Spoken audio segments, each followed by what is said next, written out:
আসলে জয় ও জয়সওয়ালদের পার্থক্যটা কোথায়? প্রশ্নের উত্তরটা এক শব্দে বলতে বললে আমি উত্তর দিব কম্পিটিশন। একটাবার ভেবে দেখুন, জয়, জাকির, সাদমান এবং ভারতের জয়সওয়াল এরা প্রায় নিজেদের বয়সভিত্তিক সময় সিমিলার টাইপের ক্রিকেটার ছিল। এমনকি পারফরমেন্স বিচারে জয়, তানজিদ তামিমরা একটু হলেও বেশি এগিয়ে ছিল, কিন্তু 4 বছরের ব্যবধানে জয়সওয়াল আজ মিচেল স্টার্ককে চোখ রাঙানি দিচ্ছে, আর আমাদের দেশীয় ক্রিকেটাররা ভাবছে মিচেল স্টার্ককে একটা ছক্কা মারবে। সুতরাং প্রবলেমটা মূলত কম্পিটিশনেই। আপনি ভারত দলের দিকে তাকালে দেখবেন সেখানে প্রতিটা ক্রিকেটারকে 3-4 জনের সঙ্গে লড়াই করে জায়গা তৈরি করতে হয়। এই যে জয়সওয়াল ছেলেটাকে দেখছেন, সে আজ সেঞ্চুরি করেছে বলে কথায় আসছে, বাট 2টা ম্যাচে খারাপ খেলতো, 3 নম্বর ম্যাচে তাকে 100% বাদ পড়তে হতো।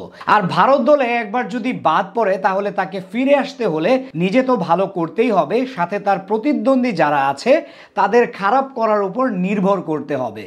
23 বছরের জয়সওয়ালকে সেখানে কম্পিটিশন দিতে হয় দুনিয়ার সেরা ওপেনারের একজন রোহিত শর্মার সাথে, তার প্রতিদ্বন্দ্বী বিরাট কোহলিরা। সেখানে আপনি ভুল করলে তার শুধরানোর চান্স কম, তাই জয়সওয়ালদের প্রতিদিনই ভালো করতে হয়, 2 ম্যাচ পরপর সেঞ্চুরি করতে হয়। বিপরীতে আমাদের জাকির, সাদমান ও জয় জানে তারা আগামী 3 ম্যাচ খারাপ খেললেও তাদের বিকল্প তারা নিজেরাই। হয়তো 2 ম্যাচের জন্য বাদ পড়বে, পুনরায় আবার তাকে নিয়ে আসতে হবে। যখন একজন ক্রিকেটার এটা জানতে পারে তার বিকল্প সে নিজেই, তখন তার মধ্যে কম্পিটিশনটা কমে যায়। যখন আপনার নিজের মধ্যে নিজের সাথে লড়াই করার ক্ষমতা বা তাড়না কমে যাবে, তখন বাইরের মানুষদের সাথে ফাইট করা ভীষণ কঠিন হয়ে পড়বে। আমাদের ক্রিকেটারদের নিজেদের মধ্যে নিজেদের কম্পিটিশন নেই, সেখানেই একজন বাইরের দেশের ব্যাটার বা বোলারের সঙ্গে কিভাবে লড়াই করবে। খুব সহজভাবে দেখেন আমাদের পেস ইউনিটের এমন উন্নতির পেছনের রহস্যটা কি। কারণ এই ডিপার্টমেন্টে প্রতিদ্বন্দ্বিতা বেড়ে গেছে।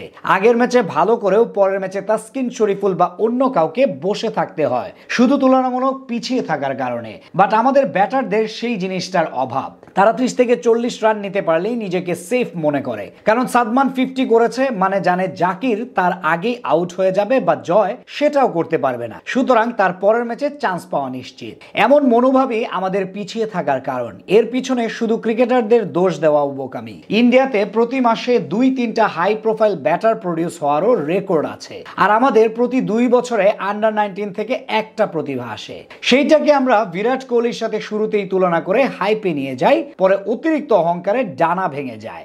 এই তাওহিদ হৃদয়, আফিফ ও তানজিদ তামিমদের নিয়ে কত বেশি চর্চা হয়েছে বছর খানেক আগে, অথচ তারা আজ এক একজন নিজেদের স্টার ভাবে। কিছুদিন আগে হৃদয় দেখলাম নিজের অফসাইডের জোন নিয়ে একটা স্টেটমেন্টও দিয়েছেন।